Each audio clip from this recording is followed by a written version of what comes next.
Assalamualaikum, kami dari kelompok 9 akan memaparkan hasil diskusi kami, yaitu analisa dan perancangan sistem informasi pendaftaran rawat jalan.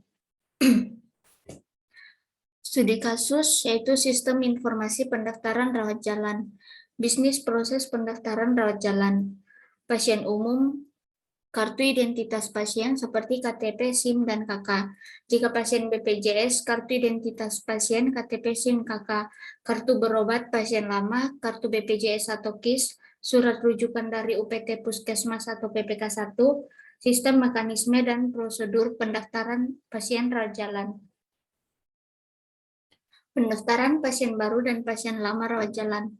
Pasien atau keluarga mengambil nomor antrian yang disediakan di tempat pendaftaran pasien. Tempat pendaftaran pasien rawat jalan yang dibedakan antara pasien umum dan pasien dengan kepesertaan.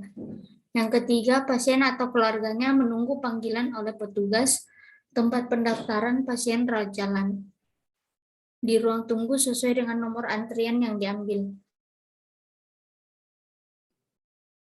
Alat pemanggil panggilan memanggil berdasarkan nomor urut antrian.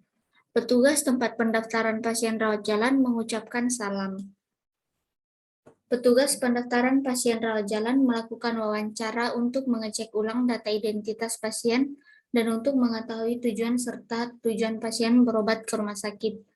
Data identitas pasien yang telah dicek ulang kebenarannya dimasukkan ke dalam sistem informasi manajemen rumah sakit.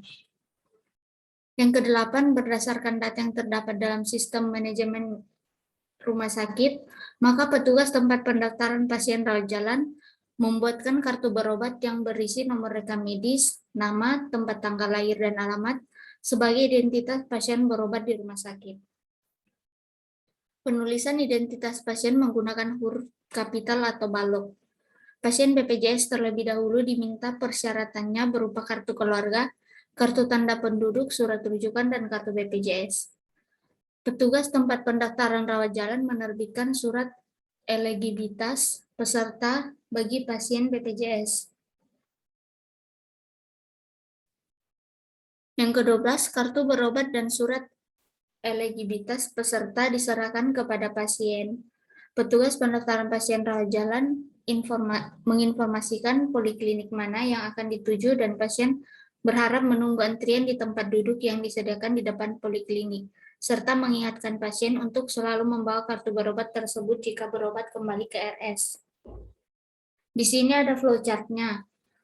Yang pertama tuh pasien datang. Jika pasien lama diminta KTP dan KIB-nya. Jika pasien baru diminta, petugas meminta KTP untuk membuatkan KIB.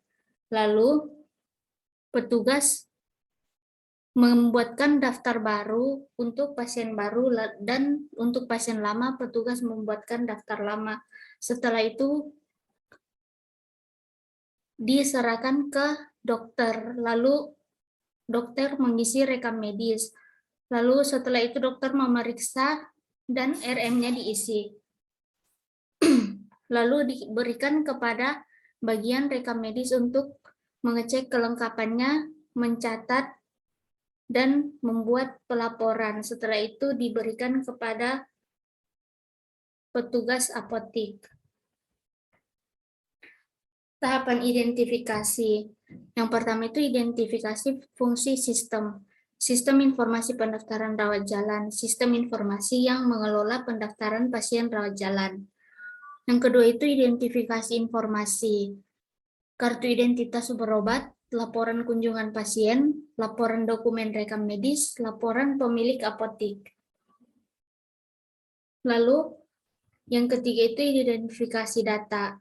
Di situ ada data pasien, data petugas, data rekam medis, data dokter, dan data jadwal dokter.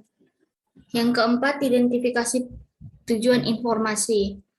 Di situ ada kartu KIB atau kartu identitas berobat pasien, laporan kunjungan pasien oleh direktur, laporan dokumen rekam medis oleh direktur 4, laporan pemilik apotik oleh direktur. Lalu identifikasi sumber data. Di situ ada data pasien, data dokumentasi rekam medis, petugas pendaftaran, data dokter, petugas pendaftaran, data jadwal dokter, data pasien lama, petugas pendaftaran, data pasien baru, petugas pendaftaran.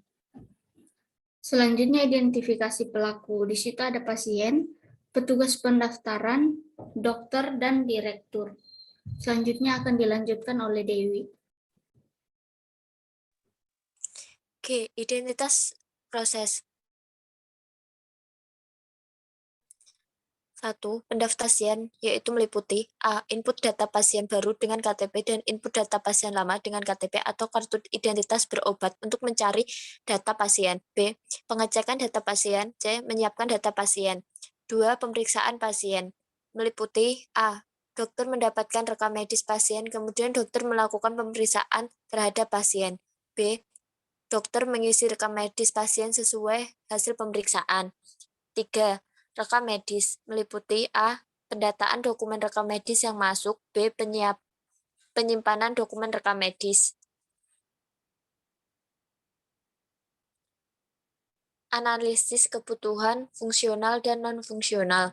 Kebutuhan fungsional adalah kebutuhan yang berisi proses-proses apa saja atau layanan yang nantinya harus disediakan oleh sistem. Sedangkan kebutuhan non-fungsional adalah kebutuhan yang menitik beratkan pada properti perilaku yang dimiliki oleh sistem. 1. Kebutuhan fungsional. Sistem mampu melakukan atau digunakan untuk mengolah data pasien, yaitu penggunaan menginput data-data pasien klinik gigi meliputi nomor rekam medis, nama pasien, umur, tempat tanggal lahir, jenis kelamin, alamat, dan lain-lain. Pengguna dapat melihat pasien tersebut baru atau lama dengan 1. Penggunaan dapat menginput cara pembayaran pasien. 2. Penggunaan dapat melakukan pengeditan data pasien bila ada keliruan. 3. Pengguna dapat menginput hasil pemeriksaan dan obat yang tertulis dalam DRM. 4. Pengguna dapat menentukan tarif pemeriksaan dan obat pasien. 5. Sistem mampu melakukan atau digunakan untuk menghasilkan informasi pasien. 5. Sistem mampu melakukan atau digunakan untuk menghasilkan informasi pasien. 6. Pengguna dapat menampilkan kembali data identitas pasien bila dibutuhkan meliputi nomor rekam medis, nama pasien, tanggal lahir pasien, dan alamat. 7. Pengguna dapat mengecek KIB. 8. Pengguna dapat menampilkan hasil pemeriksaan dan obat yang telah diinput. 9. Pengguna dapat melihat tarif pemeriksaan, obat, dan pasien. 2. Kebutuhan non-fungsional. 1. Operasional meliputi penggunaan Windows Server 2010. 2. Spesifikasi komputer minimal Platinum 2. 3. Kebutuhan RAM 256 GB. 4. Kebutuhan harddisk 20 GB. 5. Print dan komputer info. 2. Keamanan. Sistem aplikasi database dilengkapi unsur RAM dan password. Pada ruangan pendaftaran dilengkapi dengan CCTV dan AC. 3. Informasi. Digunakan untuk menampilkan data pasien baru dan lama. 2. Digunakan untuk menampilkan kunjungan pasien di pendaftaran rawat jalan. 3. Digunakan untuk menampilkan informasi pemakaian obat.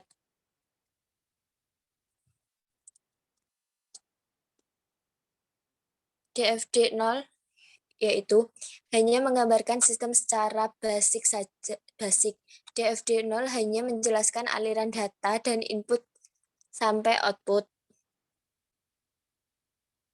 Sedangkan DFD 1 menggambarkan aliran data yang lebih kompleks pada setiap proses yang kemudian terbentuklah data store dan aliran lainnya. Diagram deskomposisi, yaitu sistem informasi pendaftaran rawat jalan meliputi 1. Pendaftaran pasien yang ada input data pasien baru dan lama. 2. Pengecekan data pasien. 3. Penyimpanan data pasien. 2. Pemeriksaan pasien meliputi 1. Dokumen dokter melakukan pemeriksaan. 2. Dokter mengisi rekam medis pasien. 3. Rekam medis meliputi pendataan dokumen rekam medis yang masuk. 2. Menyiapkan dokumen rekam medis. 4. Pelaporan. Pelaporan meliputi pembuatan laporan kunjungan pasien. 2. Pembuatan laporan rekam medis. 3. Pembuatan laporan pemilik apotek. Unsur safe yaitu pasien baru atau lama datang ke petugas pendaftaran atau admin untuk dilakukan pendaftaran ke petugas melalui register atau login. Lalu petugas mengecek data pasien dan mengecek jadwal dokter. Kemudian petugas memberikan pendaftaran obat dan petugas menyetujui pendaftaran obat lalu diserahkan kepada pasien untuk menandatangani lalu dikembalikan kembali ke pasien.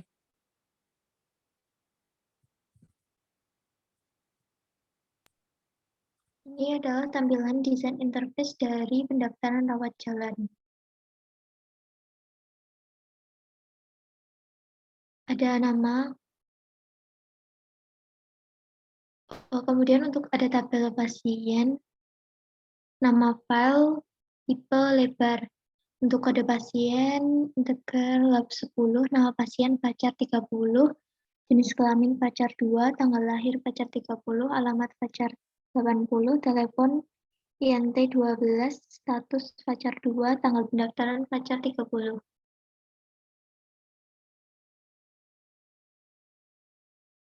Next.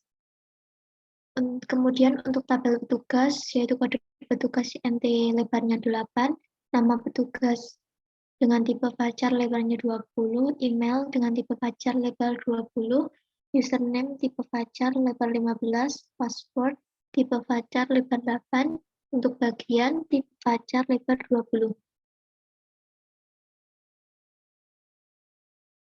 Untuk kamus data, untuk file atau tabel admin, nama database pendaftaran, nama tabel TP_admin untuk tipe file user panjang record 86, akses file random, organisasi file, indeks sekuensial, media, hard disk, nama pasien kes isinya, kode _admin, plus username, plus password, plus telepon, plus email, plus gambar, plus status.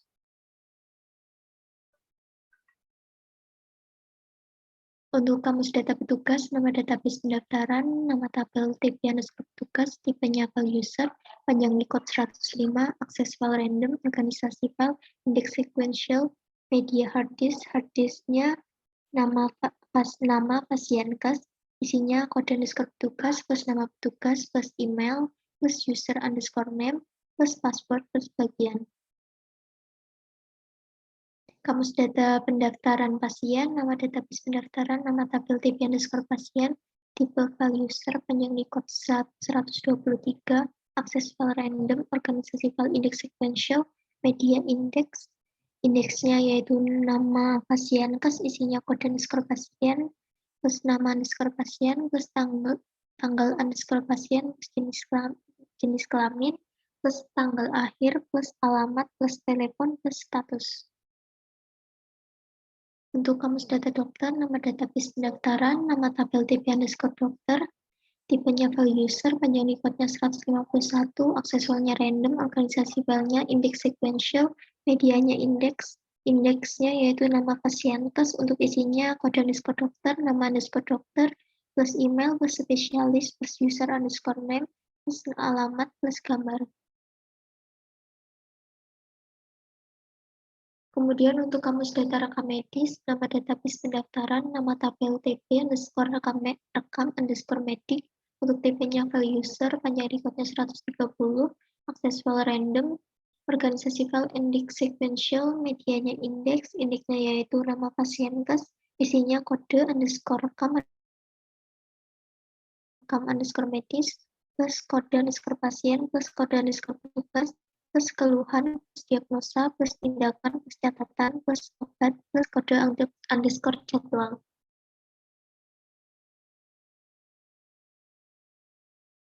Untuk kamus data jadwal, nama database pendaftaran, nama tabel TP_jadwal, tipenya file user, panjang record 80, akses filenya random, organisasi filenya indeks sequential, medianya indeks, indeksnya nama pasienkes, untuk isinya kode underscore jadwal, nama underscore jadwal, kode underscore dokter, plus hari, plus jam, plus keterangan.